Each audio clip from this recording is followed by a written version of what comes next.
بسم اللہ الرحمن الرحیم الحمد للہ رب العالمین والصلاة والسلام علی سید المرسلین محمد وعلی آلہ وصحبہ اجمعین۔ یہ ہمارا سورۃ القمر کا دوسرا حصہ ہے اور گزشتہ ہم 27 تک پڑھ چکے تھے، 28 سے شروع ہوگا، لیکن اکثر یہ ہوتا ہے کہ آخری آیت کا حق ادا ہو نہیں پاتا، لہٰذا سمجھنے کی کوشش کریں گے 27 سے۔ تو اس سے پہلے یہ کہ ہم جمادی الاول میں داخل ہو چکے ہیں، تو جمادی الاول اور آخر یا ثانیہ، تو اس کے کیا معنی جماعت کے؟ جماعت کے معنی ہوتے ہیں، جمود اردو میں استعمال ہوتا ہے، جمود اور جمادات اور نباتات۔ تو نباتات کٹتے ہیں، اگتے ہیں، بڑھتے ہیں، اور نبات اور جمادات یعنی پہاڑ، پتھر، لال پتھر، کالا پتھر، مرمر۔ تو جماد میں جمود ہوتا ہے، یعنی ٹھوس چیز ہوتی ہے، اسے جمود کہتے ہیں۔ اب کسی انسان کو بھی کہتے ہیں ہم، جو سمجھنے سے قاصر ہے، تو کہتے ہیں اس کے دماغ میں جمود ہے۔ ابھی یہ 2 مہینے ہیں، دیکھیں گے آپ یورپ میں سطح سمندر پر برف جم جاتا ہے، تو اسے کہیں گے جمود۔ تو جس وقت ان مہینوں کا نام رکھا گیا تو یہی موسم تھا، تو برف جمع ہوا تھا، تو کیا اس کا نام رکھا گیا؟ جماد۔ تو اول اور ثانی۔ تو ہم اس طریقے سے اب درس شروع کرتے ہیں۔ اعوذ باللہ من الشیطان الرجیم وَنَبِّئْهُمْ أَنَّ الْمَاءَ قِسْمَةٌ بَيْنَهُمْ كُلُّ شِرْبٍ مُحْتَضَرٌ فَنَادَوْا صَاحِبَهُمْ فَتَعَاطَىٰ فَعَقَرَ فَكَيْفَ كَانَ عَذَابِي وَنُذُرِ إِنَّا أَرْسَلْنَا عَلَيْهِمْ صَيْحَةً وَاحِدَةً فَكَانُوا كَهَشِيمِ الْمُحْتَظِرِ۔ تو شروع کرتے ہیں گزشتہ آیت سے، اور اس میں ایک ہے محتضر، ضاد سے ہے، اور آخر میں تلاوت میں محتضر ضوء سے ہے، ضا سے ہے، تو اس فرق کو بھی جاننا ہے۔ تو گزشتہ جو آیت تھی اس کی یہ شرح ہے، تو آخری فقرے کی شرح ہم کر چکے تھے، وہ بھی آج مکمل ہوگی۔ فَارْتَقِبْهُمْ، دھیان رکھو ان کا، محافظ، نگہبانی، اور جم کر صبر کیجیے۔ یہ تو ہو چکا تھا گزشتہ۔ کس پر؟ اِنَّا مُرْسِلُ النَّاقَةِ، یہ مرسلون کیا تھا؟ مرسلون، تو نون حذف ہو جاتا ہے۔ ہم بھیجنے والے ہیں، یہ اس میں فاعل ہے، بھیج رہے ہیں نہیں، بھیج رہے ہیں کہ معنی کیا لفظ ہے؟ نرسلو، ہم بھیجنے والے ہیں ناقہ کو، اونٹنی کو۔ انہوں نے ہی تقاضا کیا تھا، قوم نے، سمود علیہ السلام کے، قوم سمود نے صالح علیہ السلام سے تقاضا کیا تھا، چنانچہ اس کے مطابق ہم اونٹنی بھیجنے والے ہیں۔ اب جب کوئی تقاضا کرتا ہے معجزے کا، اور جب معجزہ عطا کیا جاتا ہے تو وہ کیا ہوتا ہے؟ آزمائش، فتنۃ لہم، ان کی آزمائش۔ تو اے رسول خیال رکھیے ان کا، اونٹنی آ جائے گی، دھیان رکھیے اور صبر کیجیے۔ تو سمجھ میں گئے معنی مکمل، لیکن ابھی سنیے۔ وَنَبِّئْهُمْ أَنَّ الْمَاءَ قِسْمَةٌ بَيْنَهُمْ كُلُّ شِرْبٍ مُحْتَضَرٌ، اور کیا دھیان رکھیے؟ بتلا دیجیے۔ اب چونکہ مجمل قصہ ہے، اونٹنی آ گئی، پہاڑی سے نکل گئی، قصہ جان چکے ہیں، بتائیے ان کو، آگاہ کیجیے کہ پانی، ان الماء، پانی، قسمتن، تقسیم کیا گیا ہے۔ تو ترجمہ میں آسانی ہوگی کہ پانی، چونکہ وہاں جو چشمہ تھا نا جانوروں کو پانی پلانے کا، تو سارے لوگ شام کو جانوروں کو پانی پلا کے گھر لے آتے ہیں، تو کہتے ہیں اس کی تقسیم کر دی گئی۔ ایک دن اونٹنی پیے گی، دوسرے دن قوم کے جانور۔ کل شرب محتضر، محتضر حاضری سے ہم کہتے ہیں حاضری، مگر یہ ضاد سے ہے۔ شرب، شرب نہیں، شرب ماں، شرب پینے کا پانی، شرب پینے کی باری، ہر باری والا اپنی باری پر حاضر ہوگا۔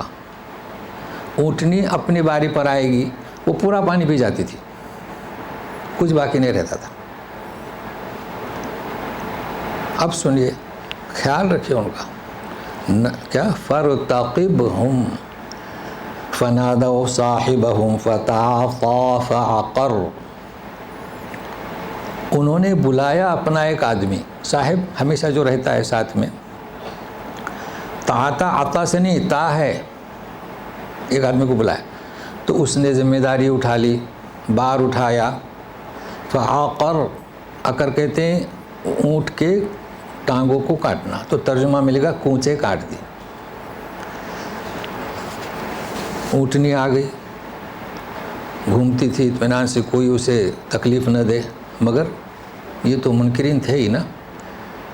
تو صاحب سے کیا مراد کہ یہ کام بھائی مرڈر کرنے کے لیے بھی لوگ سپاری دیتے ہیں، ہر آدمی تو کسی کا مرڈر نہیں کر سکتا ہے نا، تو یہ معجزہ ہے جی، اس اونٹنی کو کون مارے، تو اسے بلایا، یہ ہے نادو صاحب۔ اب اس کو بھی تو سپاری دیے ہوں گے نا، کچھ تو بخشش ملے گی اس کو جی۔ تو اس نے یہ بیڑا وہ کیا بار اٹھا لیا اور اس نے کونچے کاٹ دی۔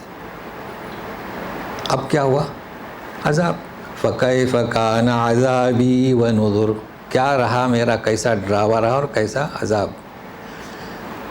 اب اس کی وضاحت، اِنَّا أَرْسَلْنَا عَلَيْهِمْ صَيْحَةً وَاحِدَةً فَكَانُوا كَحَشِيمِ الْمُحْتَظِرِ، ہم نے بھیجا ان پر ایک آواز، چیخ، صیحہ۔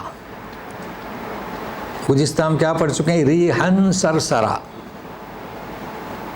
ریحن سرسرا یعنی تند ہوا، اور یہاں ہے آواز، ہوا نہیں، آواز واحد۔ تو کیسے ہو گئے، حشیم المحتضر، حشیم کسے کہیں گے، چورا، بھوسا، محتضر کسے کہیں گے، یہ بکریاں اور پالتے ہیں نا، یا ہے کہ اونٹ، گائے، بیل، تو موسم برسات میں ان کا محل پکا ہوتا ہے دیہاتوں میں، اور جب برسات ختم ہو جائے تو ان کو باہر نکالتے ہیں، تو باڑ لگاتے ہیں۔ باڑ کس کی لگاتے ہیں، یہ جو درختوں کی ٹہنیاں ہیں نا اسے، اور باریک ٹہنیاں کانٹے والی اس کو، تو ہمارے یہاں اس کے الگ نام ہے، یہ ہے وہ محتضر۔ اب بکریوں کو ایک باہر باندھ لیا، مکان کے باہر کھلی ہوا میں باڑ، تو ان کی آمد و رفت سے وہ ہلتی ہے اور پتیاں گرتی ہیں سوکھ کر، ان پتیوں کی کوئی قیمت نہیں، وہ خود نہیں کھاتے اسے۔ تو حشیم یعنی ان پتیوں کا بھوسا۔ تو یہ جب آواز آئی تو ایسے گر گئے، ایسے سڑگل گئے کہ کوئی قیمت نہیں، کون دفنائے گا، یہ بیان کیا جا رہا ہے۔ یہ تو بہت آسان ہے تفسیر سمجھنا، ان کا نقشہ کھینچا جا رہا ہے، لیکن ہمیں اور آپ کو ہم جو پیغام دینا چاہتے ہیں وہ سنیے بھی، وَلَقَدْ يَسَّرْنَا الْقُرْآنَ لِلذِّكْرِ فَهَلْ مِن مُدَّكِرٍ، ہم نے قرآن کو آسان کر دیا نصیحت حاصل کرنے کے لیے، ہے کوئی نصیحت حاصل کرنے والا؟ گزشتہ بیان کر چکے ہیں ہم، لیکن آج سنیے آپ، کیا آسان کیا؟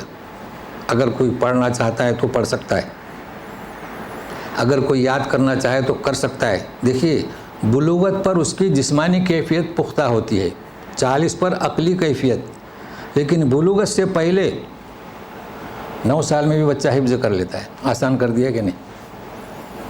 ہو گیا نا آسان؟ مگر آپ بتائیے، بچے سے کہیں گے بیٹھ اور حفظ کر، آسان کر دیا، تو کیا کہیں گے ایسے باپ کو؟ کیا کہیں گے آپ؟ ایسا کبھی ہوتا ہے؟ بیٹھ، نہیں۔ تو ہم نے آسان کیا مگر طریقہ اپنائیے،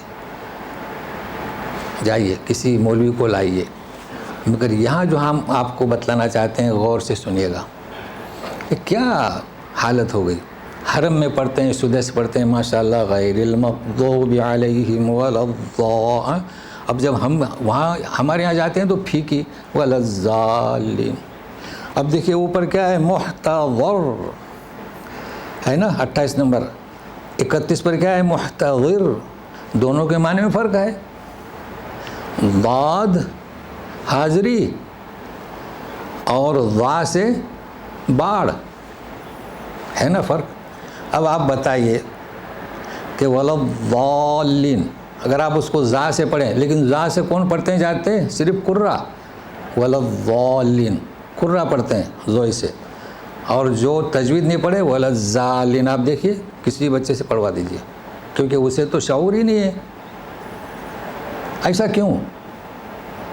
اللہ تعالیٰ فرماتے ہیں ہم نے آسان کر دیا، اور آپ ذات کو اپنے آپ کو محروم کر لیا آپ نے۔ تو سنیے، ضاد کا ایک ہے دال، دیکھیے میں پڑھ رہا ہوں نا، دال، دال کا مخرج کا زبان کے نوک اور اوپر کے یہ جو دانت ہیں دو، اس کی جڑ دال، سمجھ رہے ہیں نا؟ دالین، کیا پڑھ رہا ہوں میں؟ دال پڑھ رہا ہوں۔ ایک ہے ضوئے سے وال، وہ بھی ثناء اولیاء لیکن زبان اوپر چپکتی ہے اور آواز بھرتی ہے اور نوک نیچے کو لگتی ہے، والین، ہے نا؟ فرق سمجھ رہے ہیں؟ ایک ہے زال، زبان نیچے دب گئی، زال، اور زبان کی کروٹ داڑھوں سے لگائیں، وال، فرق ہے کہ نہیں؟ تو ضاد نہ دال ہے، ضاد نہ وال ہے، اور زال تو یہ پبلک۔ اب آپ بتائیں کیا پڑھیں گے آپ؟ بھائی کوشش تو کرنا چاہیے نا۔ دیکھیے جب آپ پڑھیں گے تو آپ کو اگر مخرج معلوم ہوگا تو آپ کو ایسا لگے گا کہ مائل بدال ہے، مائل بدال نہیں ہے۔ دیکھو میں کہہ رہا ہوں دال، سمجھ میں آ رہا ہے نا کہ دال ہے یہ، اور وال، دال نظر آ رہا ہے؟ آپ زبان کروٹ کو لگائیں اس طرف، اور ووئی زبان کو یہ کنارہ اور تھوڑے اوپر دب چپکتی ہے، مطلب ہے کہ آواز بھرتی ہے۔ تو اللہ کے واسطے جنہوں نے یہ فتوے صادر کیے، اس آیت کا انکار، ان کے خلاف ہے اس آیت کے، ہے کہ نہیں؟ کہ ہم ضاد ادا نہیں کر سکتے اس لیے وال پڑھیں اور بچے زال پڑھیں، اس آیت کے خلاف ہے کہ نہیں؟ بس یہ پیغام ہے۔ تو ابھی سنیے، کذبت قوم لوط بالنذر انا ارسلنا علیہم حاصبا الا آل لوط نجیناہم بسحر۔ جی، جھٹلایا قوم لوط نے تنبیہات کو، ہم نے ان پر بھیجا حاصباً، ابھی حاصبہ آیا ہے، ریحن سرسرا، سیحا، حاصبہ یعنی کیا؟ پتھریلی ہوا۔ تو جب آپ پڑھیں گے تو اسے ذہن میں رکھیں گا، مگر کہ آل لوط، ہم نے ان کو نجات دی، سحر، سحری کے وقت استعمال ہوتا ہے الفاظ۔ سب سے پہلے آپ یہ آل لوط، قوم لوط اور لوط علیہ السلام، تو ان کو آل لوط کیوں کہا گیا؟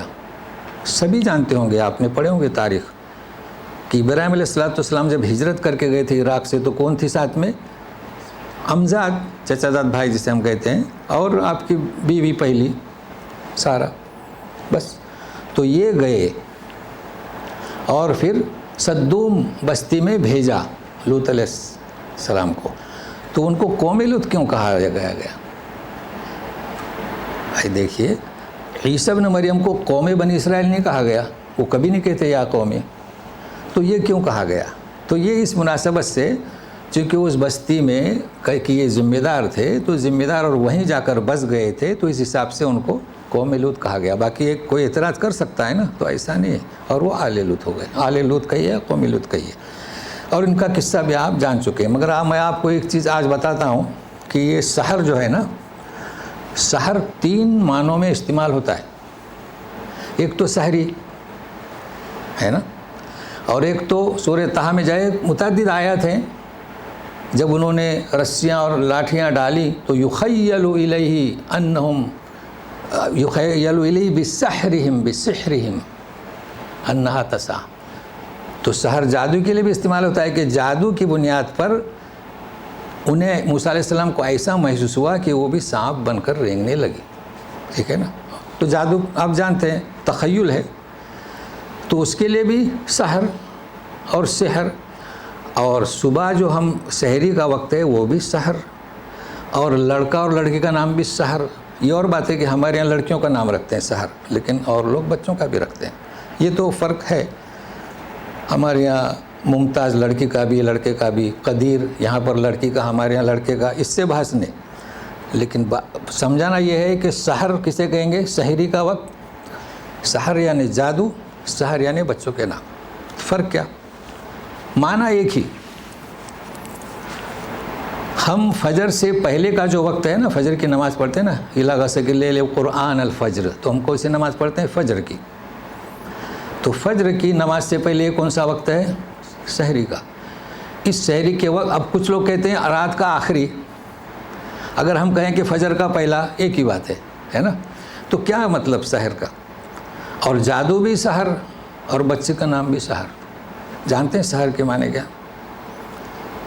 ویسے تو سحر کے معنی حیران اور پریشان کرنے والا، لوگوں کو غفلت میں ڈالنے والا. دیکھیے کیسے معنی ہیں اس کے اور کیا مفہوم ہے اس کا. تو جب سحر کا وقت ہوتا ہے، چاہے موسم گرما ہو چاہے سرما ہو، انسان گہری نیند سوتا ہے، سارے کے سارے غفلت میں، اور ایک شخص اٹھتا ہے، جیسے کہ حاتم، کس کی مثال دیا تھا ہم نے؟ شیخ سعدی کی ہے نا، اور ان کے بیٹے. تو سارے غفلت میں، اور جو اٹھتا ہے اور اللہ کی عبادت کرتا ہے.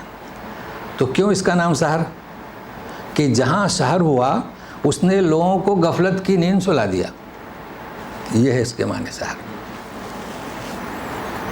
تو ایسے وقت میں اللہ تعالیٰ آسمانی دنیا پر تشریف لاتے ہیں، حدیث سب جانتے ہیں. تو پھر جادو کو سحر کیوں کہا گیا؟ جادو بھی لوگوں کو غفلت میں ڈال دیتا ہے. میں آپ کو بتاؤں، ہاتھ چالاکی کا نام بھی جادو ہے.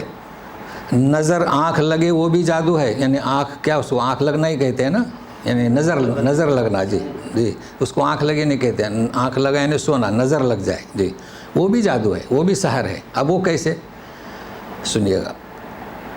جادو، ہاتھ چالاکی لوگوں کو غفلت میں ڈال دیتا ہے. پتہ نہیں لوگ 500 روپے کا ٹکٹ لے کے بیٹھتے ہیں، دانشور رہتے ہیں، مگر غافل ہو جاتے ہیں. اس میں کیا بڑی بات ہے؟ انسان ہے. منڈی جو ہے اس کی باکس میں بند کرتے ہیں، جیسے یہ ہے منڈی نکال دیے، اور پھر اوپر سے تیز دھار آلہ دبا دیتے ہیں، اور پھر وہ کھولتے ہیں. اس کی منڈی کٹی ہوئی نہیں تھی، لوگ واہ واہ واہ واہ، لوگوں کو غفلت میں ڈال دیا. حقیقت کیا ہے پتہ ہے؟ وہ جو ہتھیار ہوتا ہے نا، اس کے 3 پارٹس ہوتے ہیں، 1 اور 2 ثابت، اور بیچ کا جہاں اس کو دباتے ہیں تو وہ اندر چھپ جاتا ہے. ایسا لگتا ہے کہ منڈی کٹ گئی. دیکھیں جادو سمجھ میں آ گئی؟ یہ ہے جادو. تو اس کا نام جادو کیوں؟ سحر کیوں؟ لوگوں کو غفلت میں ڈال دیا. کس طرح؟ ہاتھ چالاکی سے. تو کہنا یہ چاہتے تھے، اب اگر کسی بچے کا نام سحر ہو تو کیا مطلب؟ جی لڑکا لڑکی ہو، اس کا مطلب وہ اپنی حرکات سے لوگوں کو اپنی طرف مائل کرتا ہے یا کرتی ہے. تو مائل کون ہوگا؟ جو غفلت میں پڑ جائے گا. بھائی جادو والے نے کرتب دکھائے، آپ مائل ہوئے کہ واہ کیا جادوگر ہیں، تو غفلت میں گئے، حقیقت کچھ اور ہوتی ہے. تو یہ ہے سحر کے معنی. بہرحال ہمیں چاہیے کہ ہم قدر کریں اس وقت کی جب لوگ غافل ہوتے ہیں، جب ہم اللہ کی کچھ عبادت کریں. بس یہ ہے. باقی بچوں کا نام رکھ سکتے ہیں، بچوں کا نام رکھ سکتے ہیں، اچھی بات ہے. لوگوں کو مرغوب کرے، اپنی طرف مائل کرے، دین کے لیے مائل کرے. نعمتا من عندنا کذالک نجزی من شکر. ہم نے سحری کے وقت انہیں بچایا، ٹھیک ہے نا. تو یہ ہماری جانب سے نعمت تھی، جانتے ہیں ہمارا کرم تھا، اور اسی طرح ہم شکر کرنے والوں کو صلہ دیتے ہیں. وَلَقَدْ أَنذَرَهُمْ بَطْشَتَنَا فَتَمَارَوْا بِالنُّذُرِ. تمارو یہ دوبارہ آ رہا ہے. اور انہوں نے ہماری گرفت سے انہیں آگاہ کیا، انہوں نے جھگڑا کیا.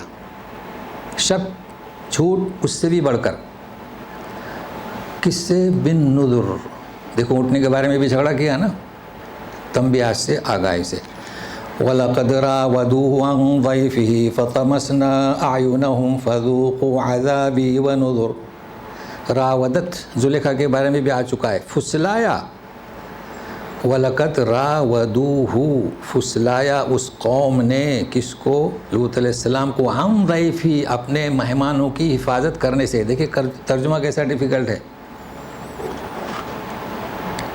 آ گئے تھے نا، بیوی نے خبر دی تھی کہ مہمان آئے ہیں، چونکہ ان کو عادت تھی بد پھیلی کی، تو کوشش کی، وہ رک گئے کہ میرے مہمان ہیں، تو کوشش کی، پھسلایا ہے کہ ہم انہیں لے جائیں گے. یہ ہے اس کا مطلب. فَطَمَسْنَا أَعْيُنَهُمْ، ہم نے اس قوم کی آنکھوں کو مون دیا، اندھا کر دیا. مطلب اندھا نہیں کیا، یعنی دیکھ نہیں سکتے کہ مہمان کہاں ہیں. اس لیے فتمسنا. اب یہ فتمسنا آیا ہے کھیتیوں کو جھلسا دینا, یہاں پر آنکھوں کو تو جھلسا دینا نہیں کر سکتے کہ گہرا گہرا دیکھ رہے ہیں, سمجھ میں نہیں آ رہا ہے. فذوقوا عذابی نذر, اب چکھو, مطلب وہ مہمان کو پھر دیکھ نہیں پائے اور عذاب میں گرفت ہوئے تو چکھو. وَلَقَدْ صَبَّحَهُمْ بُكْرَةً عَذَابٌ مُسْتَقِرٌ. ہاں, صبح سویرے, ہم اردو میں کہتے ہیں صبح کے معنی کیا, صبح, اور بکرتن یعنی سویرے. ایک تو بکرا یعنی کل کے لیے بھی آتا ہے, یہ کل کے لیے نہیں ہے. صبح سویرے ان پر قائم رہنے والا عذاب آیا, مستقر, اٹل عذاب, مطلب وہ رکا نہیں, ان کو تباہ کر دیا. اب سحر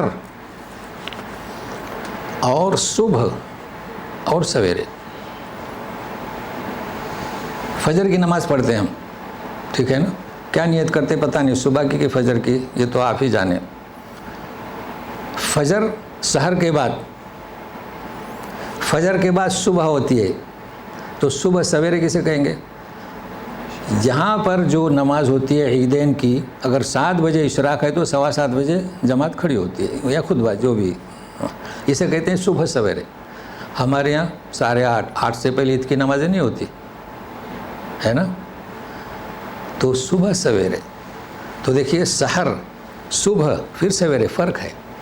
تو اشراق ہمارے یہاں عید کی نماز تو بعض جگہ پر تو 10 بجے ہوتی ہے, 9:30 بجے بھی ہوتی ہے, چونکہ وہ قصائی محلہ ہوتا ہے نا, تو گوشت وغیرہ کاٹ کے پھر 10 بجے. تو بہرحال یہ لغت ہے. صبح کیسے اب معلوم ہوا, صبح, پھر صبح سویرے, صبح دیر, اسی طریقے سے شام سویرے اور سحر. تو سحر کے حساب سے میں نے آپ کو معنی بتلا دیا, تو جب آپ مطالعہ کریں گے, پڑھیں گے تو سمجھ میں آئے گا. تو ہوا یہ کہ سحری کے وقت وہ نکل گئے اور صبح سویرے ان پر عذاب آ گیا, اس کو ذہن میں رکھیں. وَلَقَدْ يَسَّرْنَا الْقُرْآنَ لِلذِّكْرِ فَهَلْ مِن مُدَّكِرٍ, چوتھی مرتبہ آیا ہے. اب آپ ہی بتائیے, کیا ضالین پڑھنے کے لیے آیت آئی ہے؟ جواب ہے نہیں. کیا ضالین کے لیے آئی آیت؟ پھر کہاں سے فتویٰ صادر ہوا؟ چوتھی مرتبہ. ہرگز ایسا نہیں. اللہ تبارک تعالیٰ نے ہمارے اندر صلاحیت رکھی ہے, کوشش کریں. اگرچہ شبی دال پڑھ لے تو بھی اجر ملے گا. شروع میں شبی دال پڑھیں گے, پھر عادت ہو جائے گی. اب اس پر کافی ہم بیان کر چکے ہیں, اس کی مخالفت نہ کریں, خلاف ورزی نہ کریں. جو پڑھتے ہیں انہیں سمجھائیں, بتائیں کہ آیت دیکھیں کیا کہتی ہے. وَلَقَدْ جَاءَ آلَ فِرْعَوْنَ النُّذُرُ. اب آل فرعون کا قصہ بیان ہو رہا ہے, چونکہ ان کی مناسبت اسی سے تھی. جس طریقے سے فرعونیوں نے تکلیف دی تھی موسیٰ علیہ السلام کو, تو یہ قریش بھی تکلیف دے رہے ہیں اس وجہ سے. کذبوا بآیاتنا کلھا فاخذناہم اخذ عزیز مقتدر. فرعونیوں نے ہماری ساری آیتوں کو, اب یہاں کر سکتے ہیں سارے معجزات, 9 نشانیوں کو, اور اس کی تفصیل بیان ہو چکی ہے سورہ اعراف میں, ضرورت نہیں ہے. ہم نے ان کی گرفت کی, اخذ عزیز مقتدر. عزیز کے معنی غالب, مقتدر یعنی اقتدار والا. تو کیسی گرفت کی؟ زبردست اقتدار والے کی گرفت کی. جی دیکھیے, بستی میں کچھ لوگ ہیں, کسی کو پکڑ لیں, مگر حاکم وقت پکڑ لے تو فرق ہوتا ہے نا. جی, مگر یہ حاکم وقت سے بھی بڑھ کر عزیز, جس پر کوئی غالب نہیں آ سکتا, گرفت کی. اب کوئی معنی نہیں ہو سکتا. جیسے اللہ تعالیٰ کبھی سیلاب بھیج دیتے ہیں, سیلاب کو کوئی روک نہیں سکتا. جو ڈوبتے ہیں ان کو بچانے کی کوشش کرتے ہیں, لیکن اس کو کوئی روک نہیں سکتا. یہ ہے عزیز. مقتدر, تو اب آخر میں یہ لفظ ہے مقتدر کا, مگر ابھی ذہن کو تیار رکھیں. ایک ہے قادر, دوسرا ہے قدیر, اور تیسرا ہے مقتدر. تو آخر میں اس کی شرح کرتے ہیں, دونوں پڑھ لیں گے. بہرحال مقتدر یعنی قادر بھی ہے, قدیر اس سے مبالغہ, اور مقتدر جو فی الوقت صاحب اقتدار ہے. تو ہر قادر صاحب اقتدار نہیں ہوتا. اکفارکم خیر من اولئکم ام لکم براءۃ فی الزبر. اکفارکم یعنی کیا؟ نبی کریم صلی اللہ علیہ وسلم سے ذکر ہو رہا ہے کہ تمہارے یہ لوگ جو انکار کر رہے ہیں، کفارکم یعنی یہ جو تمہارے سامنے ہیں تمہارے مقابل میں، اولئکم یہ جو قصہ بیان ہوا نا فرعون کا، قوم ہود کا، کیا ان سے وہ بہتر تھے قوت میں اور طاقت میں؟ تو جب وہ تباہ ہوئے تو یہ بھی ہو جائیں گے۔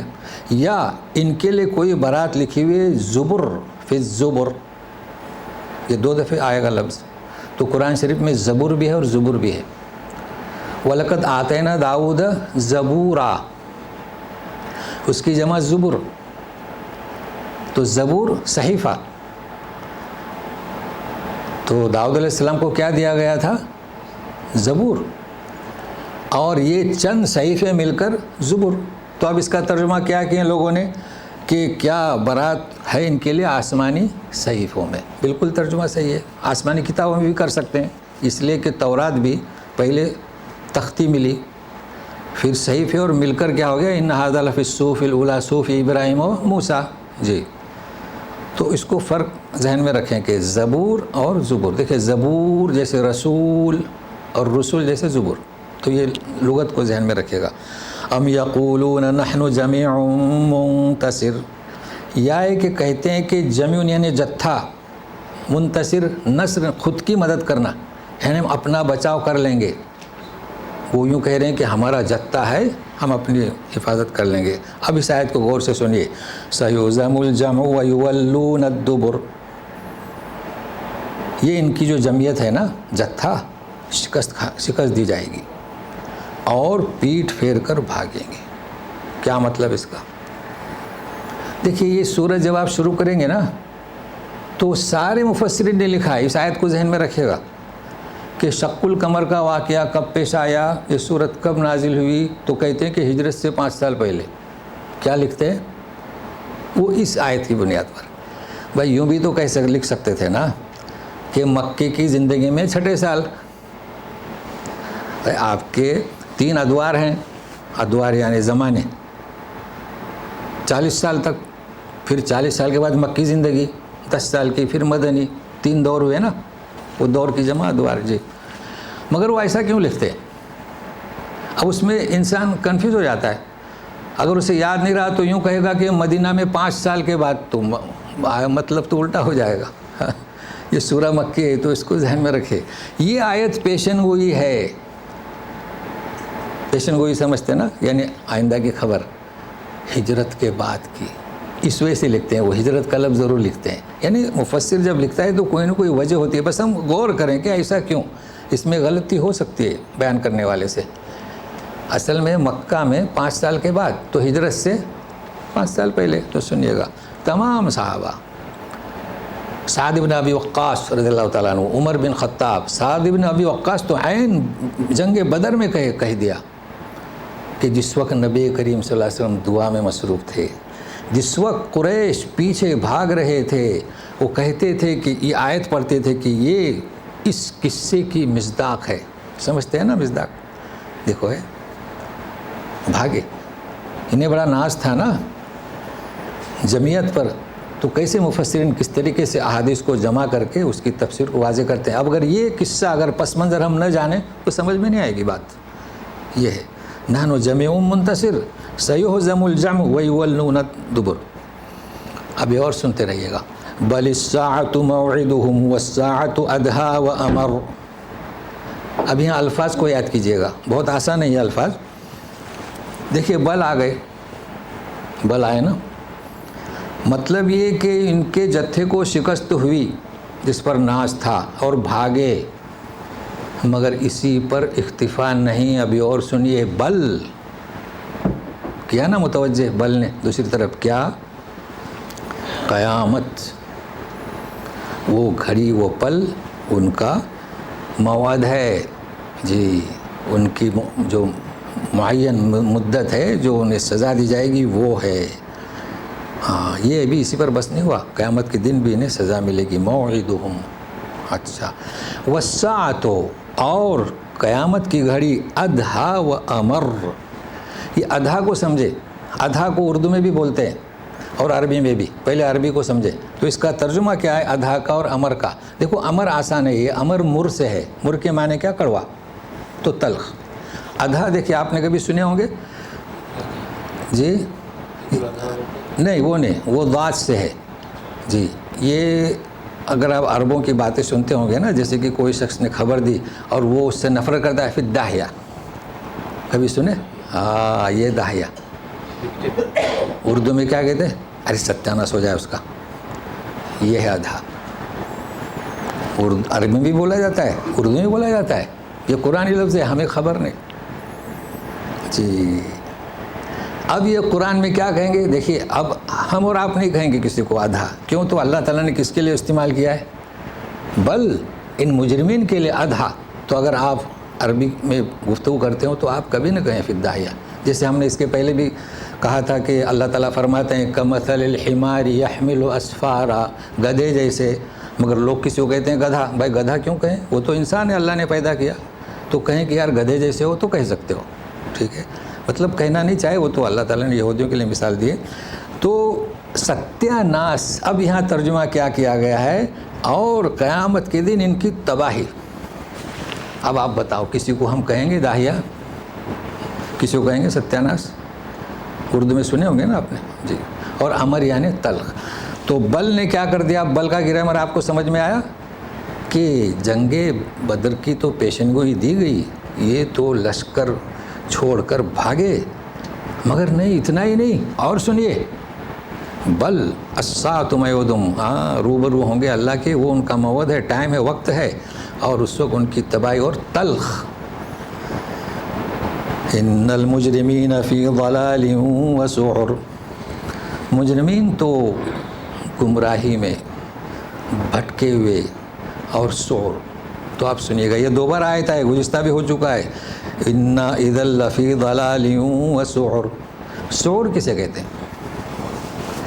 دیکھیے جہنم کی آگ کا نام سعیرہ بھی ہے, یہ جہنم کی آگ نہیں ہے.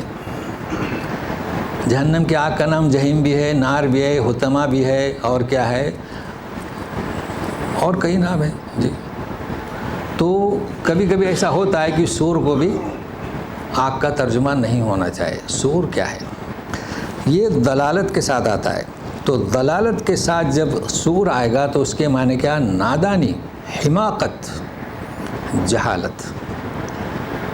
یعنی اس کے پہلے بھی سمود کی قوم نے کہا تھا کہ اگر ہم اس کی بات مانیں گے انا اذا لفی ضلال وسعر, ہم تو گمراہی, بھٹکے ہوئے, بہکے ہوئے اور جہالت میں, نادانی میں. تو یہ سور کا لفظ آیا ہے 2 دفعے. یوم یسحبون فی النار علی وجوہہم ذوقوا مس سقر, جس دن ان کے کھینچ کر پھینکا جائے گا دوزخ میں. کیسے؟ علی وجوہہم, کیا کہا جائے گا؟ ذوقوا مس سقر, یہ ہے سقر. مس کسے کہیں گے؟ چھونا. مگر چھونا کس کے لیے؟ جب آپ کسی بچوں کو پیار سے چھوئیں, اس کے لیے بھی آتا ہے. سورہ نساء میں بھی ہے کہ تم نے اگر اپنے عورتوں کو چھوا. تو یہاں چھوا معنی نہیں کریں گے, دیکھو معنی تبدیل ہو گئے. سقر یہ آگ ہے, جیسے حطمہ ہے نا, ماہیہ. تو آگ کسی کو چھوتی نہیں. تو چکھو مزہ آگ کی لپٹ کا. دیکھو ترجمہ فرق ہوا نا, کہیں چھونا کہیں لپٹ. تو آگ تو پیار سے نہیں چھوتی. انا کل شیء خلقناہ بقدر, سنو ہم نے ہر چیز کو قدر, موزوں, نہایت ہی مناسب انداز سے ہر چیز کو پیدا کیا ہے. اب اسے سمجھنے کی کوشش کرتے ہیں. کیا اس کا مطلب؟ سنیے گا.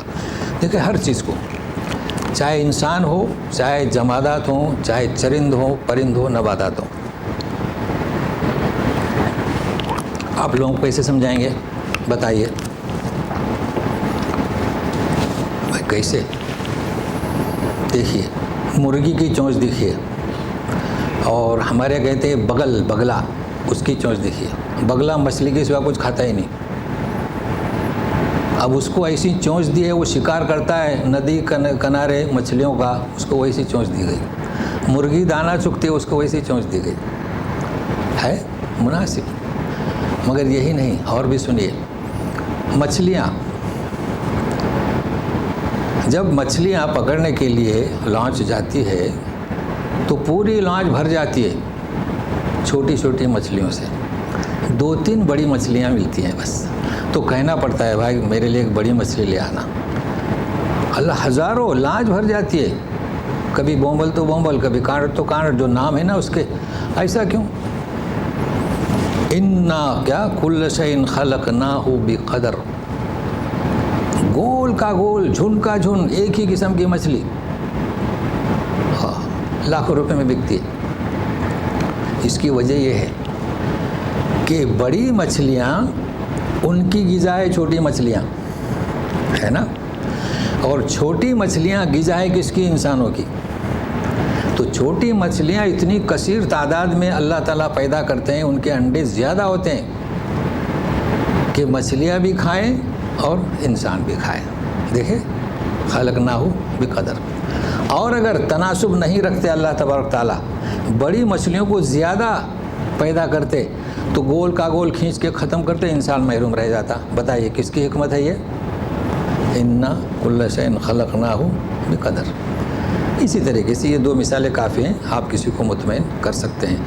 جنگلی جانور لیجئے تو وہاں پر بھی یہ ہوتا ہے، شکار ہوتا ہے کچھ جانور، تو یہی مناسبت ہے. یہ مناسبت اس خالق کی ہے، وہ قادر ہے، وہ قدیر ہے، وہ مقتدر ہے، کسی کے بس کی بات نہیں. وما امرنا الا واحدۃ کلمح بالبصر. امر، اب دیکھیے گزشتہ امر یعنی کیا؟ مر، تلخ. یہاں امر ہمارا حکم. ہمارا حکم کیسا ہے؟ جیسے کہ پلک جھپکنا. دیکھو واحدۃ کلمح البصر. لمحہ ہم جانتے ہیں، لمحہ پلک جھپک جائے. مطلب یہ کہ جب عذاب آئے گا، جب گرفت ہوگی، جب قیامت آئے گی تو ہمیں کوئی تیاری نہیں کرنا پڑے گی کہ چلو فرشتوں اب لگ جاؤ، اب یہ قوم آئے گی، پبلک آئے گی. نہیں نہیں، کن فیکون. وَلَقَدْ أَهْلَكْنَا أَشْيَاعَكُمْ فَهَلْ مِن مُدَّكِرٍ. یہ اشیاء کا لفظ نیا ہے. اور ہم نے ہلاک کیا. دیکھو اس شیء کا جمع نہیں ہے، شیء میں حمزہ ہوتا ہے، یہ عین ہے جی. تو شیء اور اشیاء یعنی چیزیں. یہ اشیاء یعنی کیا؟ تمہارے ہم مشرب، یعنی قریش سے کہا جا رہا ہے کہ تم جیسے لوگ. یہ کس سے ہے؟ شیعہ. کیا مطلب شیعہ کا؟ جماعت. سب سے پہلے استعمال کیا گیا اسے کس کے لیے؟ شیعہ کے لیے. تو شیعہ ایک جماعت ہوئی، اور یہ اب تخصص ہوا ان کا، انہوں نے کر لیا. سب سے پہلے یہ علیحدہ ہو گئے. ان کا سلسلہ چل رہا ہے حضرت علی رضی اللہ تعالیٰ عنہ کے زمانے سے چل رہا ہے. تو حالانکہ ہر جماعت شیعہ، کوئی بھی آپ جماعت بنائے تو وہ شیعہ ہے. اور جو ابھی اشیاءکم یعنی تمہارے ہم بشرب، تمہاری ہی جیسی جماعتیں انکار میں. تو آپ ہے کوئی نصیحت حاصل کرنے والا. وَكُلُّ شَيْءٍ فَعَلُوهُ فِي الزُّبُرِ. یہ دوبارہ آ گیا زبر. کیا مطلب؟ ہر حرکت جو انہوں نے کی، فَعَلُوهُ. اب یہاں زبور کے معنی آسمانی کتاب نہیں ہوگی. دیکھیں ایک تو آتینا داؤد الزبورا ذہن میں رکھیے گا. گزشتہ کیا بیان ہوا کہ فی الزبر کسی آسمانی کتاب میں لکھا ہوا ہے. اب کیا معنی کریں گے اس کے؟ زبر کے معنی کتابچہ. تو اب اس کے معنی کریں گے جو بھی انہوں نے کیا ہے سب ان کے نام اعمال میں یا دفتر میں رجسٹر ہے. اور اس کی وضاحت ہم ترجمہ کہاں سے کر رہے ہیں؟ قرآن کی آیت سے. کل صغیر و کبیر مستطر. ہر چھوٹی بڑی چیز لکھی ہوئی ہے. اب یہ کون سا؟ نام اعمال. تو کتنا اجر ملے گا؟ آپ پڑھیں گے زبور، آپ پڑھیں گے زبر، آپ پڑھیں گے زبر. معنی مفہوم سمجھ میں آئے؟ اسی کا نام کیا ہے؟ غور و فکر. مطلب یہ کہ درجہ ہے، ابھی اس سے اور بھی درجہ ہے اس کا. ان المتقین فی جنات و نہر. پرہیزگار لوگ. پرہیزگار ترجمہ صحیح ہے، ڈرنے والا کبھی ترجمہ نہ کریں. پرہیزگار یعنی کیا؟ گناہوں کے کاموں سے جو بچتے ہیں وہ باغوں میں اور نہروں میں ہوں گے. اب نہر تو سنگل ہے، اس کی جمع انہار نہر، مگر یہ کہ یہ عربی لغت کا انداز ہے کہ مفرد بول کر جمع بھی مراد لیا جاتا ہے. اب یہ نیا لفظ ہے فی مقعد صدق عند ملیک مقتدر. جی اب ساتھ میں رہیے. آپ مقعد کسے کہیں گے؟ ہمارے بالکل آسان انداز سیٹ. جب پلین میں جاتی تو سیٹ نمبر کون سا ہے نا؟ کرسی. اب کوئی یوں نہیں کہتا کہ میری کرسی کہاں ہے، کیا کہتے ہیں؟ میری سیٹ کون سی ہے؟ تو اے ایل اسے کہیں گے. لیکن یہ ہم اردو میں کہتے ہیں بھائی میری سیٹ کون سی. لیکن عربی میں مقعد دو معنی میں آتا ہے. جس جگہ آپ بیٹھیں گے وہ بھی مقعد، اور اپنے جن اعضاء سے بیٹھیں گے وہ بھی مقعد. یہ یاد رکھنا. ہمارے اردو میں اس کے لیے لفظ دوسرا ہے. تو مقعد پر بیٹھے اور مقعد ٹکا دیا اس پر. صدقین یعنی پسندیدہ. تو جو پرہیزگار ہوں گے وہ باغوں میں ہوں گے، نہروں ان کے سامنے ہوں گی، مگر کیسے ہوں گے؟ کیسی جگہ ہے؟ بھائی آسیہ نے کہی تھی نا رب ابنی بیتا عندک فی الجنہ. تو کیسا گھر ہوگا ہمارا؟ پسندیدہ جگہ ہوگی. کیسی ہوگی؟ پسندیدہ. مگر کہاں ہوگی؟ سنیے گا. عند ملیک مقتدر. تو بھی ترجمہ سن لیں. ایسے بادشاہ کے پاس، ملک الملوک، جو صاحب اقتدار ہوگا. اب ہم آپ کو دو چیزیں بتائیں گے. دیکھو ملیک، مالک، ملک اور ملیک، دیکھو کتنا اجر ملے گا. بھائی اللہ تعالیٰ کے نام کیا؟ مالک، ملک اور ملیک. دیکھو مالک آپ کہاں پڑھتے ہیں؟ سورہ فاتحہ میں مالک یوم الدین. ملیک کہاں؟ یہ سورہ قمر ہے آخری آیت، یا سورہ رحمان کی سے پہلے. سورہ رحمان تو یاد رہتی ہے نا، اس کے بعد سورہ رحمان شروع ہو رہی. ملیک. اور سورہ ناس میں کیا پڑھیں گے؟ قل اعوذ برب الناس ملک الناس. تو مالک کا کیا مطلب، ملیک کا کیا مطلب، ملک کا کیا مطلب، قادر کا کیا مطلب، قدیر کا کیا مطلب، مقتدر کا کیا مطلب؟ سب سے پہلے ہم مالک سے فارغ ہوتے ہیں. ایک چیز میں آپ کو بتا دیتا ہوں. آپ یہ جو قرآن شریف ہے نا، چاہے اردو ہو چاہے عربی ہو، آپ سورہ فاتحہ میں مالک کو دیکھ لیں. اس کلام پاک میں سب قرات ہیں. سمجھنا ہے. کوئی سمجھے وہ سمجھے، نہ سمجھے وہ نہ سمجھے. جیسے کہ بتائیں نا جڑی بوٹیاں ہیں، اس میں کئی دوائیں ہیں. جو سمجھے وہ سمجھے. تو آپ دیکھیے مالک کیسا لکھا ہوا ہے. پڑھیے، پڑھ کے بتائیے. نہیں وہ حروف کریے. میم، ہاں کھڑا زبر، میم کھڑا زبر. میم زبر الف نہیں ہے. کیا لکھا ہوا ہے؟ میم کھڑا زبر.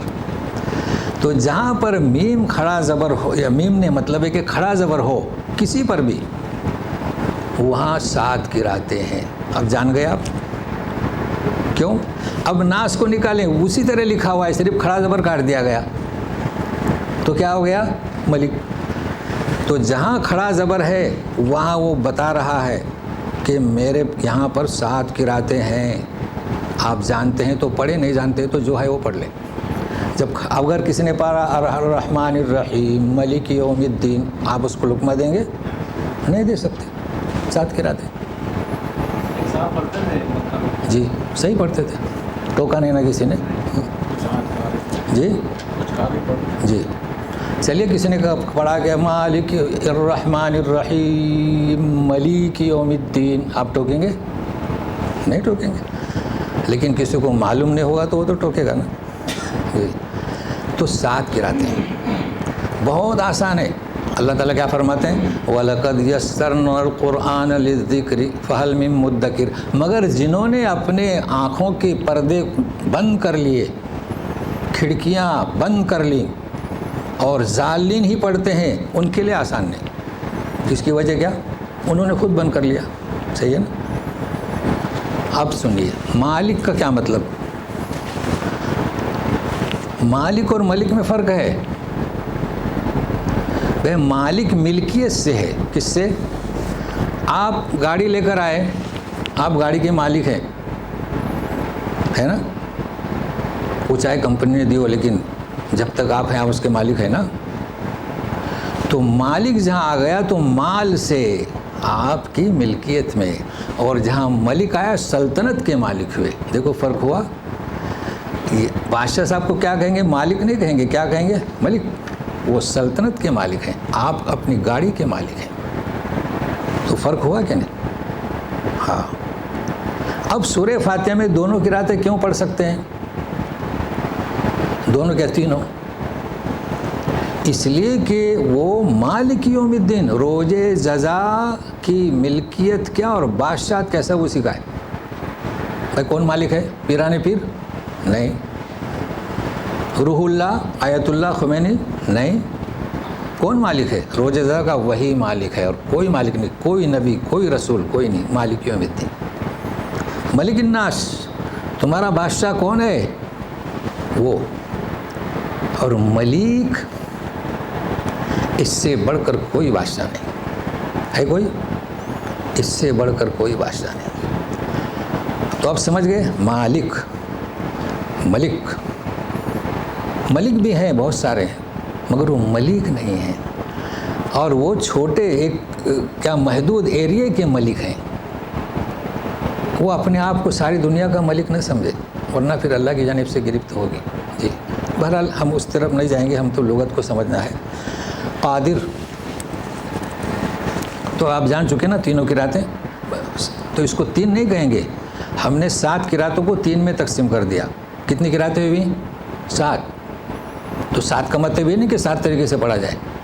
7 قراء جو ہیں تو ایک گروپ پڑھتا ہے مالکی، ایک گروپ پڑھتا ہے ملکی، ایک گروپ پڑھتا ہے ملکی. 7 قراتیں تو فائدہ مند رہیں گے آپ. اب قادر، قادر قدرت رکھنے والا. قدیر اس سے بڑھ کر قدرت ہے اسے، لیکن وہ اقتدار میں نہیں ہے. بھائی کئی لوگ ایسے ہیں کہ میکینیکلس ہیں، انجینئر ہیں، وہ بلڈنگیں بناتے ہیں. آپ قادر ہیں، چلیے آپ قدیر بھی ہو سکتے ہیں، پہلوان لوگ کی طاقت بہت زیادہ ہے، لیکن مقتدر نہیں ہو سکتے. مقتدر اس سے بڑھ کر کوئی قادر نہیں. دیکھو الکبیر اس سے بڑھ کر کوئی کبیر نہیں. کبیر الاکبر ہیں، اللہ اکبر، اللہ سب سے بڑا ہے، لیکن هو العلی الکبیر، اس سے بڑھ کر کوئی کبیر نہیں. تو مقتدر کے معنی کیا؟ اقتدار میں رہنے والا. اب دیکھیے جب شروع کریں گے تو اس طرح کریں گے. عند ملک مقتدر بسم اللہ الرحمن الرحیم، اس طرح پڑھیں گے نا. کیوں؟ اس لیے کہ را کے نیچے تنوین ہے، اس میم کو ہٹا دیں تو کیا ہے؟ عند ملک مقتدر. اس طرح ہے موصوف صفت. ملک کس کی صفت؟ اللہ کی. مقتدر کس کی صفت؟ اللہ کی. لیکن جب آپ ملا کر پڑھیں گے تو کیسے پڑھیں گے؟ وہاں پر کیا کریں گے؟ با کے بعد تنوین کے بعد با آیا بسم اللہ کا، تو مقتدر بسم اللہ. جی جی اقلاب. چلے بہت اچھا کہا آپ نے. اقلاب ہم سمجھاتے ہیں. اقلاب کو کیا ہوا؟ اقلاب بالکل صحیح فرمایا. تنوین کے بعد با آئے تو تنوین کس سے تبدیل ہوتی ہے؟ میم سے. تو پڑھیے، مگر ایسا پڑھنا نہیں، ہم بتا رہے ہیں سمجھانے کے لیے. مقتدرم بسم اللہ یہ بتا رہے ہیں، نہیں تو پھر دلیل بنائیں گے نہیں. کیا ہو گیا؟ اقلاب. اب یہاں قرہ ہے نا، بالکل صحیح ہے. اقلاب کے معنی کیا؟ تبدیل. چلو آپ کی وجہ سے لوگوں کو سننے ملا. جی تو سنیے پھر سے. نون ساکن ہو یا تنوین ہو، اگر با آئے تو کیا ہوگا؟ اقلاب. اقلاب یعنی کیا؟ تبدیلی. تبدیل یعنی کیا؟ وہ تنوین نون ساکن کس میں تبدیل ہوگا؟ میم میں. تو اب میری طرف دیکھیے. مقتدر، میم کا مخرج کیا؟ دونوں ہونٹوں کی خشکی، باہر کا ملتا ہے ام، اور با میں کیا؟ تری. اب سنیے اور ایک قاعدہ. تو اقلاب کے ساتھ مزید اضافہ کریں. ہمارے یہاں سب اقلاب کرتے ہیں. کیا کیا ہے نا، پڑھ چکے نا میں اس کہ نون ساکین تنوین کے بعد میم آئے تو کیا؟ اب بتائیے بھائی. نون ساکین تنوین کے بعد با آئے تو اقلاب، تو یہ میم ہو گیا. کیا ہو گیا؟ میم۔ اب آپ بتائیں کہ نون ساکن تنوین کے بعد اب تو یہ میم ہے نا، آپ نے کیا کہا؟ مقتدرم ہے نا، اب کیا ہوگا؟ اب بتائیے، چلو کسی کو یاد ہے؟ یہ کیا ہوگا؟ اخفا ہوگا۔ اب اسے سمجھنے کی کوشش کریں تو یاد رکھیے اقلاب مال اخفا۔ کیا؟ اب سنیے اخفا کسے کہتے ہیں۔ اخفا اسے کہیں گے، دیکھو ہونٹ کے جو مخرج ہیں، کیا ابھی جو میں نے بتایا نا، تو آپ ہونٹوں کو مکمل نہیں ملائیں گے، اس میم کو ہونٹوں میں چھپائیں گے، اس کا نام ہے اخفا، یعنی میم نے حرف کو۔ تو آپ میری طرف غور سے دیکھیے، اگر میں نے کہا کہ اقلاب ہو گیا، بھی، تو ہونٹوں کو چپکائیں گے نہیں، بہت آسان ہے۔ تو کیا ہوگا؟ اقلاب معل اخفا، اور اخفا بہت ہے قرآن شریف میں۔ تو اخفا کا مطلب کیا؟ دیکھیے، انفسکم ہے نا، انفسکم ہے نا، اخفا کریں، نون کو چھپائیں، انفسکم، تو اخفا کے معنی کیا؟ حرف کو مخرج میں چھپانا، بھائی اخفا چھپانا۔ تو میم کو بھی تبدیل ہونے کے بعد میم نہیں پڑھنا ہے، بلکہ اس کو اخفا کرنا ہے۔ تو اللہ تعالیٰ سے دعا کرتے ہیں، آج ہم نے آپ کو تجویدی لحاظ سے، اور ظاہر ہے کہ ایک آپ کی پسندیدہ سورہ شروع ہو رہی ہے آئندہ، سورہ رحمان، ہر ایک کی پسندیدہ ہے، نام بھی رحمان ہے، تو انشاءاللہ آئندہ۔ اعوذ باللہ من الشیطان الرجیم، ان المتقین فی جنات ونہر فی مقعد صدق عند ملیک مقتدر۔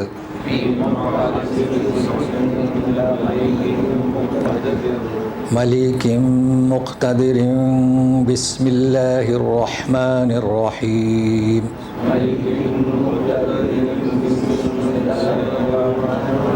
الرحمن علم القرآن۔ سبحانک اللہم و بحمدک، اشہد ان لا الہ الا انت، استغفرک و اتوب الیک۔ صاحب یہ حضرت عثمان کے زمانے میں جو قرأت میں جو مشکلیں آئے تھے، اس کو اس میں کیسے پاس کریں؟ عثمان غنی رضی اللہ تعالیٰ عنہ کے زمانے میں جو قرأت میں جو اختلاف ہوا تھا نا، تو انہوں نے سارے صحیفوں کو جمع کیا، اور پھر لہجے کے لیے بھی آپ نے تاکید کی، گزشتہ ہم بیان کر چکے ہیں نا کہ جب محاورہ اور لہجے میں اختلاف ہوگا تو کس کا محاورہ اختیار کریں گے؟ قریش کا۔ تو جو مصحف انہوں نے تیار کیا، یہ اسی کی کاپی ہے،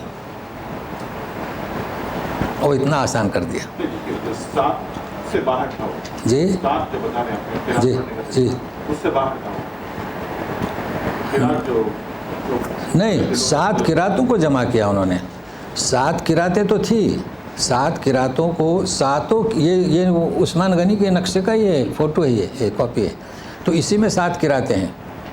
تو وہ جو سولجر جو پڑھ رہا تھا وہ ہاں اس سے باہر تھا؟ ہاں، اس سے باہر تھا جی، وہ ہاں بالکل سے۔ تو آج ہے نا وہ عشرہ ہیں، عشرہ کا نام سنیں، سبا و عشرہ، اور بھی ہیں مگر ان کو نماز میں نہیں پڑھنے دیتے۔ صحیح، اب سوال سمجھ میں آ گیا، مطلب ہے کہ اس وقت کچھ لہجے ایسے تھے اور کچھ محاورے بھی ایسے تھے، اور 7 سے علاوہ انداز بھی ایسے تھے جو قریش کے لہجے اور محاورے سے باہر تھے، تو انہوں نے اسے ہٹا کر ایک ہی لہجے پر کر دیا۔ اب واضح ہوا، سمجھ گئے نا جی؟ چلیے، اور کچھ؟ اب یہ تو ہے مسائل۔ دہیہ نام رکھتے ہیں، ہاں تو وہ رکھتے ہیں جی، اچھا ماشاء اللہ، ہاں دہیہ رام رکھتے ہیں، صدم بھی رکھتے ہیں، اور صدیم بھی رکھتے ہیں۔ بھائی صدم کس کی کون سی بستی تھی؟ بستی، ہاں، تو صدم بھی رکھتے ہیں اور صدیم بھی رکھتے ہیں۔ دہیہ کا مطلب مظلوم نہیں ہوا؟ مظلوم ہوا تو ہاں مناسب نہیں ہے نا، نہیں رکھنا چاہیے بھائی۔ دیکھیے آپ، ابھی یہ کس کے لیے استعمال کیا گیا داہیہ؟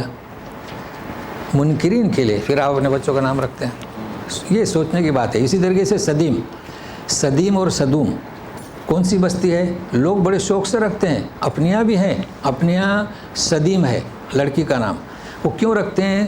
اچھا معلوم ہوتا ہے، تو داہیہ اچھا معلوم ہوتا ہے، صدیم اچھا معلوم، لیکن معنی تو دیکھیں، چلیے. ایک صحابی کا نام بھی تھا نا دہیا یہ کلبی. کل بھی ہاں دہیا کلبی, بہت اچھا. تو یہ پہلے سے چلا آ رہا ہے, بہت اچھا.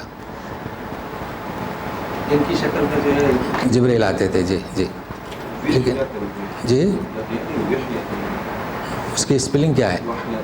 ہاں ہاں نہیں اس میں, چشمش ہاں نہیں ہے, بڑی ہاں ہے. جی جی جی. وہ دہیا کلبی نہیں, وہ الگ ہے, مختلف ہے. جی چلیے, اور کچھ؟ بسم اللہ. تو آئندہ خیال رکھیں انشاءاللہ.